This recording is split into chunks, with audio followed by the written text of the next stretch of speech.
dang near brings a tear to the eye. Look at him. Majestic, my boy, my goat Terralion. The noble humans of Stormwind are a proud, tenacious race. Dang right. Though the recent invasion of the demonic Burning Legion decimated their sister kingdom of Lordaeron, the defenders of Stormwind stand vigilant against any who would threaten the sanctity of their land. I'm saluting. Nestled in the foothills of Elwyn Forest, Stormwind City, my city, is one Stormwind. of the last bastions of human power in the world. Ruled by the child. Oh, wait till we get to Stormwind. The music's the just... people of Stormwind remain steadfast in their commitment to the You might brand remember this zone from the South Backed Park by their episode. stalwart allies, the armies of Stormwind have been called away to fight the savage horde on distant battlefields. With the armies gone, the defense of Stormwind now falls to its proud citizens. Chat, You it's must on to defend us. the kingdom against the foul mongrels that encroach upon it. We have to defend And against the hunt foul down the mongrels. subversive traitors We call them who console seek to gamers. destroy it from within. Now is the time for heroes. True. Now humanity's greatest chapter can be told. True. I'm that chapter. Who named their paladin Faradin? A journey of 1,000 miles begins with a single step. That is a quote that is commonly attributed to Lao Tzu, though to be fair, I got that off a simple Google search, so, take it with a grain of salt. But there's something intrinsically compelling about the journey. Fantasy novels, since time immemorial, have romanticized the concept of going on a journey because it's simply compelling, leaving behind all the things you are familiar with to go out into the great unknown and just experience so many new sensations and phenomenon that you're just unfamiliar with. You have a sparkle in your eye as everything is fresh and new. And for a lot of people, those things are not what you describe classic WoW to be because, well, it's a game from 2004. And they've been doing this classic thing for a few years at this point. And I've dipped my toe into classic before, but I started World of Warcraft with Cataclysm. And I fell in love with Azeroth, the story, the game itself. I fell in love, but I didn't get to experience old Azeroth until Classic came around, and I never really completely immersed myself there. I got to around level 30 and I just kind of dropped it and went on to other things. Because around the time Classic came out was when my interest in World of Warcraft on the whole started to wane. But I came back to the game back in November and I've fallen in love with the game again. And wanting more Warcraft, I decided I kind of want to try Classic again. Because when I did play Classic, I very much enjoyed the slower pace to it all. The wonder, the fantasy of old Azeroth. There's an intrinsic charm to Classic World of Warcraft that I don't think can be replicated or has been replicated in any other game, at least that I've played. And this even holds true for modern World of Warcraft. It's easy to say that they are different experiences in different games, but when you experience both of them, you truly understand just how big of a gulf lies between them. Doesn't make one better than the other necessarily, but they appeal to different audiences. And if it's a Venn diagram, I think I fall squarely in the middle, where I like both approaches. Back on New Year's, I wanted to do something kind of fun for the stream, so I decided to do a punishment wheel stream, where various punishments or challenges that my Discord or my chat would suggest would go on a wheel, and every time that I died in, say, Classic World of Warcraft,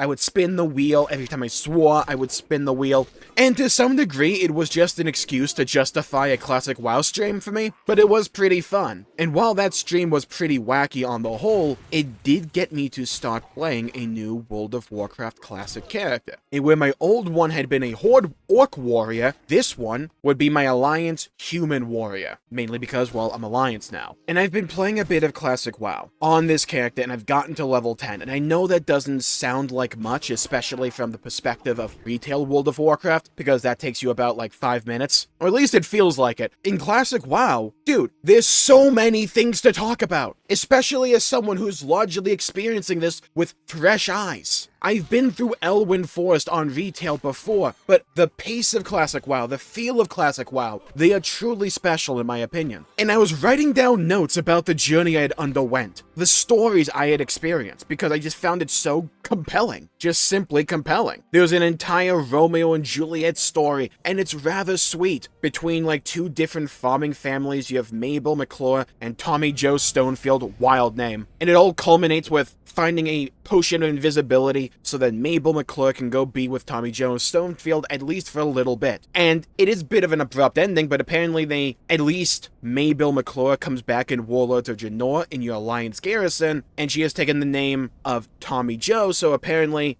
they got the happy ending. That's cool. And there's this other quest, right, where I'm tasked with fighting a boar, and you may be going, Jmulls, that sounds dull, who cares? Yeah, but this boar is really special because they're level 9, and they have an entourage, because this boar is special. Their name is Princess. And I tried fighting this thing, and I got absolutely annihilated. I'd even tried running away, but they charged at me and ran me down and killed me. So I came back. I'm like, okay, how am I going to tackle this problem? Because this is what Classic WoW does consistently. It presents to you a unique problem, and it's up to you to figure out a solution, how to overcome it. But by that time that I got back to my corpse, a few other players had managed to catch up. And I'm like, oh yeah, it's classic World of Warcraft. It's an MMORPG. Someone invites me to a party, a mage specifically, and we team up to take down Princess. We beat the entourage. I think I focused on Princess first, but right before Princess is about to die, but the mage manages to die, and I cut down the remaining mobs. And I'm like, crap, well, I didn't want the mage just to be left out in the air, right? I don't want to be that guy. So I wait around for the mage to come back in case they need me to help them kill it again so they can get the credit for it, right? Because we're doing a quest here. But they managed to loot the corpse anyways, and we finished it. We said our goodbyes, I emoted a little bit because I'm giga cringe, and we went our separate ways. Oh, we went our separate ways to continue our own journeys. This is one of those elements from Classic WoW that I loved all the way back when I first played Classic WoW for even a little bit. It was these moments where the game organically incentivizes you to play and party up with other players, not because you get extra rewards, but because it's more efficient. And it's just natural. Of course you would pair up with somebody to fight this really hard mob. I'm a warrior. Dude, I have like Rend and Heroic Strike. What am I gonna do? But when you party up and you take down that challenge, that becomes a memory. It becomes a story all of its own. It's organic storytelling done through the gameplay. And I love it when games are able to accomplish that. And I think Classic WoW, organically and by its overall inherent design, lends itself to that idea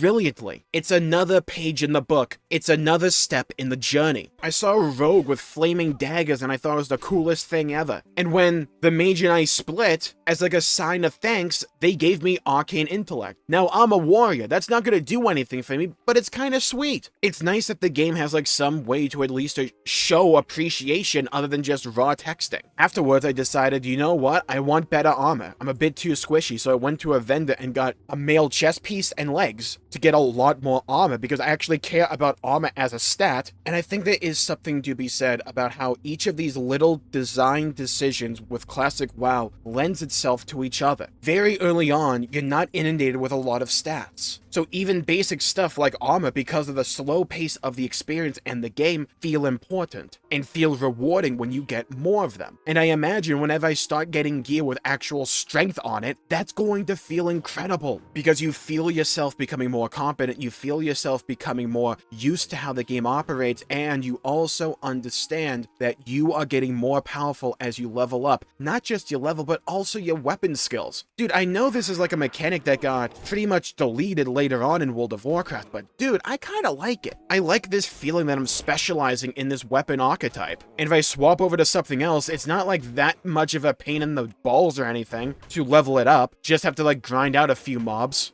I don't think I would want this for like retail, but in the confines of Classic WoW, with the pacing of Classic WoW, I think it works especially well because it lends itself to the feeling of an RPG. You feel yourself becoming more competent and you get this sense of progression with everything, whether it's your field skills or what armor you're wearing or what weapons you wield, what type of weapons you wield, upgrading your various skills, getting a new talent when we get to level 10. I'll talk about that because everything I've just talked about, all those little stories, they happen to me within the level 8 to 9 bracket pretty much. Like that's one level. Again, it may not sound important when you look at each individual component by itself, but it's the collective sum that gives Classic WoW its beauty and its staying power, and it makes me want to keep coming back for more. It's one of the reasons I love another game by the name of Dark Souls 1. I love this slow pace because everything feels methodical and has purpose to it, but also it feels relaxing and like borderline therapeutic. Like yeah, Classic WoW can be stressful, especially when you pull too many mobs, right? But just vibing in Classic WoW, if you played the game, you know what I mean. Like, you know the feeling that it can elicit. It's a very peaceful experience, and when you go back to locations that kind of like pushed your crap in before, but now you have a couple of levels on you, maybe a few better pieces of gear, you go back, you can feel how much more powerful you've gotten. That is a satisfying gameplay loop to me. I went back to the Fargo Deep Mines, someplace I had to take very cautiously before, but now I'm rolling over those kobolds, not entirely so, but it's far smoother for me now. That's satisfying, because you feel as if you are continuing on this journey. A lot of you may not know this, but Classic WoW was one of my first videos I ever made on this channel. I didn't do too many of these videos, but it was essentially a podcast of sorts for me, and I called it 100,000 Miles, because, well, you're gonna be walking a lot in Classic WoW, but it's the story of all those steps that you go on, that add and build upon one another, so that you can take that extra step and keep going, and experience even more that's just cool and fun and worth it. I love storytelling in games, and I love it when games try to tell stories in compelling ways that fit the confines of a video game. Classic WoW may not have a grand narrative like a lot of other RPGs that are out there, right? But it's the way that it's able to organically convey a story to you. This sense of adventure, going out into this wide world of Azeroth that is so brilliantly and beautifully put together. The pacing is immaculate in my opinion. I don't think every game needs to be like hyper fast paced or anything like that, or throw a bunch of mechanics. Sometimes keep it simple, stupid. I think games like this absolutely have a place, like those faster paced games. But I think if I had to describe how playing Classic WoW has felt recently, I would say in one word, refreshing. Call me sentimental, but I kind of want to bring back 100,000 Miles in a way to kind of like document my journey throughout Classic WoW. And I felt talking about the overall pacing and vibe of Classic WoW suited like this first level bracket, 1 to 10. And I don't know if I'll just keep doing these video updates of like 10 levels or so and talk about a specific topic about Classic WoW in that regard. I'm still gonna think of it, but dude, there's one other moment that I want to talk about, and it's not just getting to level 10 and getting a first talent point. The walk to Stormwind. I have been to Stormwind on retail so many times. I decided I want to go for maximum immersion. I'm gonna slow walk pretty much to Stormwind and walk inside. And when you cross that threshold and the Stormwind theme blares in your ears, you get into Stormwind and you cross the bridge with all the statues and the walls overhead and the music blaring. Dude, it feels so good, especially after all those hours grinding in the forest. It's a great feeling of progression, being able to then go and find my weapon master to unlock two-handed sword wielding, going on my warrior quests as well, picking that up, getting my professions. I personally picked up first aid, engineering, and mining. I had originally picked up herbalism instead of engineering, but I decided I wanted the tools you could get with engineering and that I would level it up alongside mining anyways. And you know what I did? I just decided to explore old Stormwind because I'd never really done it before. So I decided, let's go to the park, because that doesn't exist in retail WoW anymore. And the park became one of my favorite areas in all of Stormwind, and I'm kind of upset that it wasn't brought back in retail, because it's so cool. Like this little night elven court for Stormwind. It made Stormwind feel like the capital city of the Alliance, where each of the races had their own place to show off their own personality. It was cool. So yeah, my goal right now is to continue on this journey. Whenever I have time, just play a bit of Classic WoW, because I've been really enjoying it. It's been really relaxing. I want to finish up the quest in Elwyn Forest and then move on over to Westfall. I think I might talk about this in the next episode, but I really love all the RPG elements. I talked about it a bit here as well, with the weapon skills and all that. Dude, I really like going to a trainer to get new skills. It's something simple, but I like the feeling that there are these named NPCs that help you on your journey to become more powerful. You just don't get like airmailed these weapon arts and information out of the freaking sky. It feels more natural and compelling to me. And I get asked every now and then, like stream chat, why I'm not playing Hardcore Classic, because, well, I never got a kick to the 60 in Classic to begin with, and I kind of want to get one of those done before and experience it like the original way before I do things like Season of Discovery or even try and attempt Hardcore. That's just how I personally feel about it. And I think there's also another argument to be made about how compelling the WoW subscription is right now, by the way, is like, I still love retail WoW, but like, we are waiting for the next patch there, and in that downtime, I can just hop on over to Classic and play that. And I know that's been kind of the way of things for World of Warcraft for a while, but now I'm finally experiencing that loop, and dude, it is really wildly compelling. I love it. So yeah, I think with that, I'll call the video there for the day. Thank you all for tuning in. My pleasure making the video. Thank you for joining me on my first steps of 100,000 miles. Leave a comment down below with if you've played Classic WoW, you just play WoW overall. What do you play as? What's your class? What's your race? Let me know. And what's been your favorite moment or memory? Something that stood out for you, you know? Stay safe, have a great day, and I'll see you all next time. Bye-bye, everybody. Make sure to leave a like and subscribe, and I'll see you all next time. Until we meet again!